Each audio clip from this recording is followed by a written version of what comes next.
Hello friends, welcome to my YouTube channel. My name is Harjeet Kaur. हम discuss कर रहे थे एंशंट हिस्ट्री और एंशंट हिस्ट्री के अंदर हम गुप्ता एम्पायर के बारे में डिस्कस कर रहे थे। तो गुप्ता एम्पायर के अंदर हम गुप्ता किंग्स के बारे में पढ़ चुके हैं। गुप्ता एडमिनिस्ट्रेशन, वहाँ की सोसाइटी कैसी थी, रिलीजन कैसा था, तो ये सब चीज़ें हम डिस्कस कर चुके हैं। तो आज हम डिस्कस करेंगे Gupta art, architecture, religious related literature और एस्ट्रोनॉमी के बारे में। एस्ट्रोनॉमी मीन्स उस टाइम पे जो साइंस थी उसके बारे में हम आज डिस्कस करेंगे। तो शुरू करते हैं गुप्ता आर्ट से। गुप्ता आर्ट की बात करें तो जो गुप्ता का पीरियड था, गुप्ता पीरियड को golden age of ancient India के नाम से भी जाना जाता है। तो जब हमने गुप्ता पीरियड की शुरुआत करी थी तो उसमें भी हमने ये बात पढ़ी थी कि जो गुप्ता एम्पायर का टाइम पीरियड है इसको golden age of ancient India भी बोला जाता है। तो जी से गुप्ता, जी से गोल्डन एज, इस तरह से आप दोनों को रिलेट कर सकते हो। तो गुप्ता जो पीरियड है उसको बोलते हैं golden age of ancient India. Important है, याद रखना है। अब हमने पढ़े थे किंग्स में हम समुद्रगुप्त के बारे में हमने पढ़ा था। तो जब हमने समुद्रगुप्त के बारे में पढ़ा था तो उस टाइम पे भी हमने ये बात डिस्कस करी थी कि जो समुद्रगुप्त है उस टाइम के जो कॉइन्स है, समुद्रगुप्त के जब टाइम पीरियड था उस टाइम के जो कॉइन्स है उन कॉइन्स के ऊपर समुद्रगुप्त वीणा प्ले करते हुए रिप्रेजेंट किए गए हैं। जो समुद्रगुप्त के टाइम पीरियड के कॉइन्स है उन कॉइन्स के ऊपर समुद्रगुप्त को रिप्रेजेंट किया गया है, किस तरह से, वीणा प्ले करते हुए, राइट। फिर चंद्रगुप्त टू की बात करें तो चंद्रगुप्त टू काफी फेमस रूलर थे। तो इनको क्रेडिट दिया जाता है कि इन्होंने 9 जेम्स को मेंटेन किया था अपने कोर्ट में।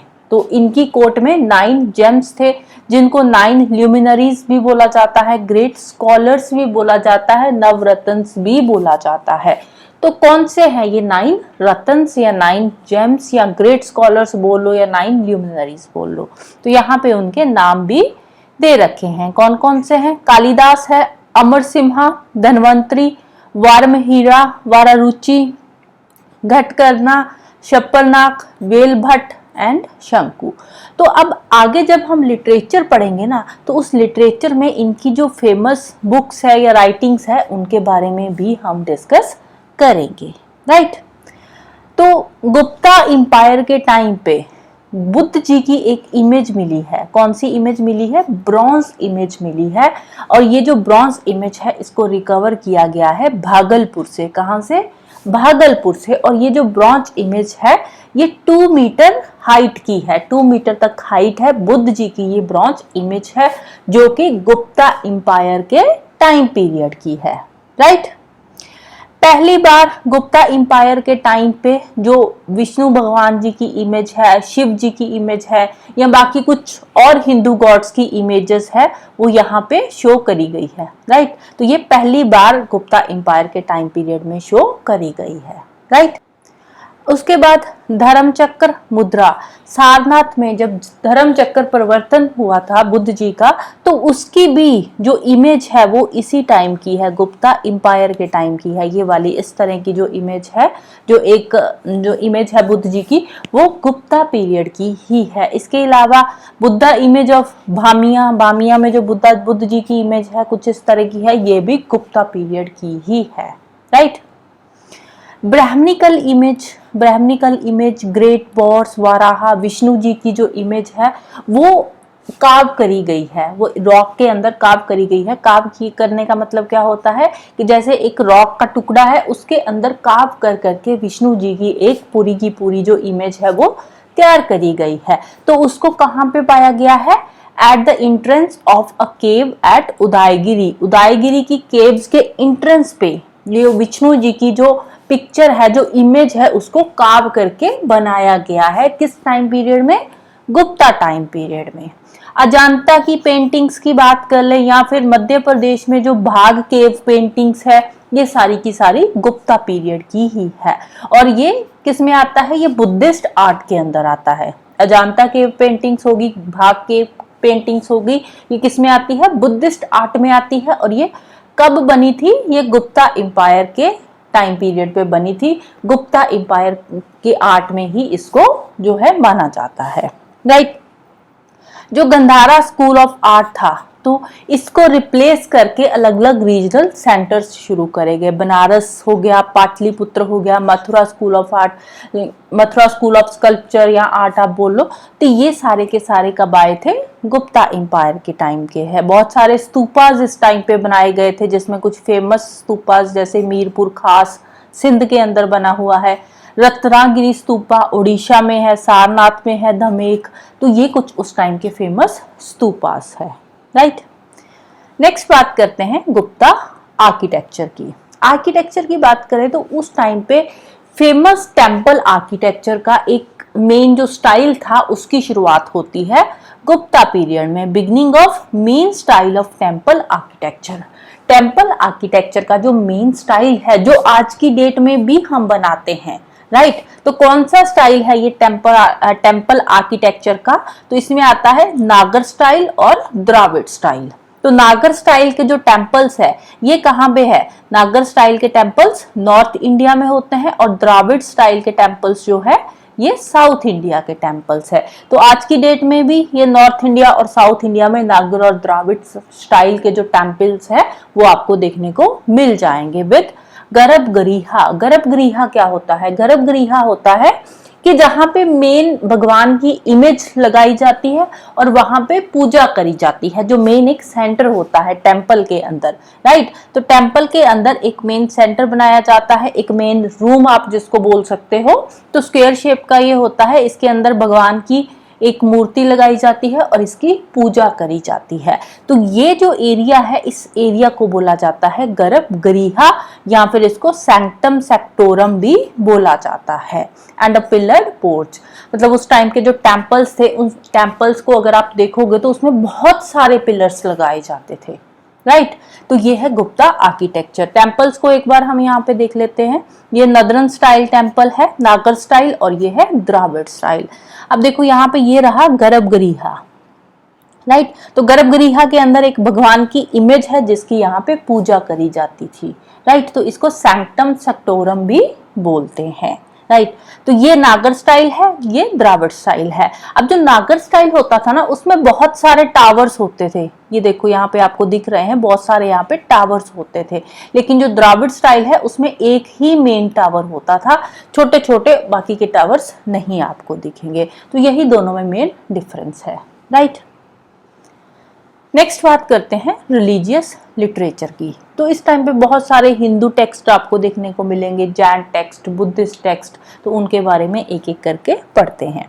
हिंदू टेक्स्ट में बहुत सारी हिंदू रिलीजियस बुक्स इस टाइम पीरियड में रीराइट करी गई थी, राइट। रीराइट करी गई थी हिंदू रिलीजियस बुक्स, जैसे कि वायु पुराण हो गया, विष्णु पुराण हो गया, मनु स्मृति। और ये जो मनु स्मृति है इसको इंग्लिश में भी ट्रांसलेट किया गया था। किसने ट्रांसलेट किया था, विलियम जॉन्स ने इसको इंग्लिश में ट्रांसलेट किया था और इसको नाम क्या दिया गया, institute of Hindu law. William Jones ने ट्रांसलेट किया और नाम दिया गया इंस्टीट्यूट ऑफ हिंदू लॉज। इसके अलावा रामायण और महाभारत की अगर हम बात करें, फेमस एपिक्स जो है, तो इनको भी गुप्ता एम्पायर के टाइम पीरियड में रीराइट किया गया था। अब ये तो हम बात कर रहे हैं यहाँ पे रीराइट की, कि इनको रीराइट किया गया था। अब कुछ नए टेक्स्ट भी इस टाइम पीरियड पे लिखे गए थे, जैसे कि नारद स्मृति हो गया, पराशर स्मृति हो गया, कट्याना स्मृति, बृहत स्मृति, और ये कुछ थे इस टाइम के न्यू टेक्स्ट। जैन टेक्स्ट की बात करें तो जैन टेक्स्ट में जो फेमस है वो आता है नयावर्तम। जो फेमस है वो कौन सा है, नयावर्तम। इसको किसने लिखा था, इसको लिखा था सिद्ध सेना ने। नयावर्तन क्या है, जैन टेक्स्ट है जिसको लिखा था सिद्ध सेना ने। बुद्धिस्ट टेक्स्ट की बात करें तो इसमें अभिधर्म कोशा इसको लिखा था दिग्नाग ने, और विशुद्धिमग्गा जो है इसको किसने लिखा था, इसको लिखा था बुद्ध घोष ने। तो ये कुछ फेमस राइटिंग्स है बुद्धिज्म से रिलेटेड, राइट। इसके अलावा एक और फेमस क्ले कार्ट है। क्ले कार्ट क्या होता है, क्ले कार्ट का मतलब होता है कि वहाँ की जो डोमेस्टिक लाइफ थी, एक तरह की वहाँ की लाइफ को एक रियलिस्टिक वे में शो किया गया था, राइट। तो उसको बोलते हैं क्ले कार्ट। नाम क्या है, मृच कट्टिकम। नाम क्या है, मृच कटिकम। मृच कटिकम उस टाइम का एक फेमस क्ले कार्ट है, एक तरह की एक स्टोरी शो करी गई है जिस स्टोरी में उस टाइम की एक रियलिस्टिक सिटी लाइफ या डोमेस्टिक लाइफ यहाँ पे डिपिक्ट करी गई है। कौन सी स्टोरी है ये? एक लव स्टोरी है यहाँ पे जो डिपिक्ट करी गई है। किसकी लव स्टोरी है ये? एक चारुदत्त और वसंत सेना की लव स्टोरी है। किसकी लव स्टोरी है? चारुदत्त और वसंत सेना की लव स्टोरी है। चारुदत्त कौन थे? चारुदत्त उस टाइम के एक पुअर ब्राह्मण थे और वसंत सेना कौन थी? ये उस टाइम की वर्चुअस कोर्टियन थी। वर्चुअस कोर्टियन का मतलब क्या होता है कि उस टाइम की प्रोस्टिट्यूट थी ये जो वसंत सेना थी। तो वसंत सेना और चारुदत्त, एक साइड पे प्रोस्टिट्यूट है, दूसरी साइड एक पुअर ब्राह्मण है, तो दोनों की लव स्टोरी को यहाँ पे डिपिक्ट किया गया है। तो एक रियलिस्टिक वे में वहाँ की जो लाइफ है, उस टाइम की जो वहाँ की सोशल लाइफ थी या सिटी लाइफ थी, उसको यहाँ पे एक रियलिस्टिक वे में डिपिक्ट किया गया है। किसमें? मृच कटिकम के अंदर, राइट। तो मृच कटिकम में क्या है तो थोड़ा सा इंपॉर्टेंट हो जाता है, ध्यान में रखना, राइट। ब्रह्म सिद्धांता। ब्रह्म सिद्धांता क्या है? ब्रह्म Siddhanta was translated into Arabic. ब्रह्म सिद्धांता एक राइटिंग है, उस टाइम की राइटिंग है जिसको अरेबिक में ट्रांसलेट किया गया और उसको टाइटल क्या दिया गया? सिंध हिंद का टाइटल दिया गया था। इसके अलावा कुछ और एपिक्स है जैसे कि ऋतु संहारा, मेघदूतम, रघुवंशम, ये उस टाइम के फेमस एपिक्स है। एपिक्स है ये, प्ले में नहीं आते, ये एपिक्स है उस टाइम के फेमस। भाषा। भाषा कौन थे? भाषा उस टाइम के एक फेमस राइटर थे। भाषा कौन थे? ऑथर थे, राइटर थे। तो इन्होंने गुप्ता इंपायर के टाइम पीरियड के अंदर ही 13 प्लेज लिखे थे। भाषा ने कितने प्लेज लिखे थे? 13 प्लेज लिखे थे गुप्ता पीरियड के अंदर ही, राइट। संस्कृत ग्रामर की डेवलपमेंट हुई, पन्नी और पतंजलि बेस्ड जो थी। अमरकोश। अमरकोश किसकी राइटिंग है? ये अमर सिम्हा की राइटिंग है, राइट। अब नेक्स्ट कुछ बुक्स दे रखी है, उस टाइम की कुछ इंपॉर्टेंट बुक्स है और उनके ऑथर का नाम दे रखा है। जैसे कि सुद्रका। सुद्रका की बुक है मृच कटिकम। मृच कटिकम जिसमें लव स्टोरी शो करी हुई है, राइट। तो सुद्रका जो है इसके ऑथर है मृच कटिकम के। भरावी। भरावी की बुक का नाम क्या है? कीर्तन जुनिया। कीर्तन जुनिया किसकी बुक है? भरावी की है। दंडिन। दंडिन की बुक कौन सी है? दासा कुमार चरिता एंड काव्य दर्शन। तो ये किसकी है? दंडिन की बुक है। बासा। बासा उस टाइम के फेमस ऑथर है, राइटर है, तो इनकी बुक का नाम क्या है? Swapnavasavadattam. Swapnavasavadattam and Charudatta, right. तो ये दो बुक्स है भाषा की। विशाखा दत्त की बुक है मुद्राक्षसा देवी चंद्रगुप्तम। मुद्राक्षसा देवी चंद्रगुप्तम किसकी है? विशाखा दत्त की है। विष्णु शर्मा की बुक है पंचतंत्र एंड हितोपदेशा। पंचतंत्र एंड हितोपदेशा किसकी है? विष्णु शर्मा की है। अमर सिम्हा की अमरकोश लास्ट में हमने पढ़ाई है। ईश्वर कृष्णा की बुक का नाम क्या है? सांख्या कनिका। वस्याना की बुक है कामसूत्र। वस्याना कामसूत्र। भट्टीन की है रावण वधा और वारामहीरा की बुक का नाम है पंच सिद्धांतिका एंड बृहद सामहिता। ये दोनों बुक्स किससे रिलेटेड है? ये साइंस से रिलेटेड बुक्स है, राइट। नेक्स्ट हम साइंस की ही बात करेंगे। उस टाइम की एस्ट्रोनॉमी के बारे में उनको क्या पता था, साइंस के बारे में क्या पता था, इन दोनों के बारे में हम यहाँ पे डिस्कस करेंगे। तो आर्यभट्ट, यहाँ पे एक नाम आता है आर्यभट्ट। कौन थे आर्यभट्ट? सबको पता है, ग्रेट मैथमेटिशियन है। आर्यभट्ट कौन है? एक मैथमेटिशियन है। तो इन्होंने इस टाइम पे लिखी थी Aryabhatiyam and Surya Siddhanta. Aryabhatiyam and सूर्य सिद्धांता किसकी राइटिंग्स है? आर्यभट्ट की राइटिंग है। जीरो को कैसे यूज करना है, इसको फर्स्ट टाइम यूज कब किया गया था? गुप्ता पीरियड में यूज किया गया था। वारामहीरा, वारामहीरा के बारे में अभी भी हमने पढ़ा था, तो कुछ बुक्स यहाँ पे दोबारा से रिपीट हो रही है। तो वारामहीरा ने कौन सी बुक्स लिखी थी? पंच सिद्धांतिका एंड बृहद सामहिता। पंच सिद्धांतिका एंड बृहद सामहिता किसकी है? वारामहीरा की है। ये किससे रिलेटेड है? ये साइंस से रिलेटेड बुक्स है। साइंस भी बोल सकते हो, ज्योग्राफी भी बोल सकते हो, वैसे साइंस ही आएगा यहाँ पे। तो इसमें इन्होंने क्या एक्सप्लेन किया था? इसमें इन्होंने एक्सप्लेन करा था कि जो अर्थ है, अर्थ के आसपास मून चक्कर काट रहा है। जैसे अर्थ है, अर्थ के आसपास मून चक्कर काट रहा है और ये दोनों जो है ये रिवॉल्व कर रहे हैं अराउंड द सन। तो ये सन है, सन के आसपास ये दोनों रिवॉल्व कर रहे हैं, राइट। तो ये किस टाइम पे लिखा गया था? गुप्ता इंपायर के टाइम से ही इनको पता है कि अर्थ जो है, अर्थ के आसपास मून चक्कर काट रहा है और ये दोनों सन के चक्कर काट रहे हैं, राइट। ब्रह्मगुप्ता उस टाइम के ग्रेट मैथमेटिशियंस थे। इन्होंने लॉ ऑफ ग्रेविटेशन दिया था। किसके अंदर? बुक का नाम क्या है? ब्रह्म सिद्धांता, राइट। वाघभट्टा ये उस टाइम के फिजिशियन थे। धन्वंतरी ये आयुर्वेदा से रिलेटेड थे। धन्वंतरी आयुर्वेदा से रिलेटेड थे। वाघभट्टा ये फिजिशियन थे, राइट।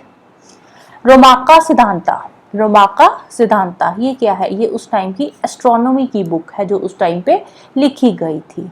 पालकप्या ने लिखा था हस्त्यग्रवेदा। इसमें क्या था? इसमें एलिफेंट्स की डिजीजेस के बारे में लिखा हुआ है। हस्त्यग्रवेदा के अंदर क्या लिखा है? एलिफेंट की डिजीजेस के बारे में। और ये किसकी बुक है? पालकप्या की, राइट। भास्कर ने लिखा था महाभास्कर्या एंड लघु भास्कर्या, राइट। महाभास्कर्या एंड लघु भास्कर्या किसकी है? भास्कर की है। आप देखो नाम से ही पता चल रहा है, भास्कर्या किसकी है? भास्कर की है, right. So that's all for today. Hope you like this video. Thank you. Bye bye and have a nice day.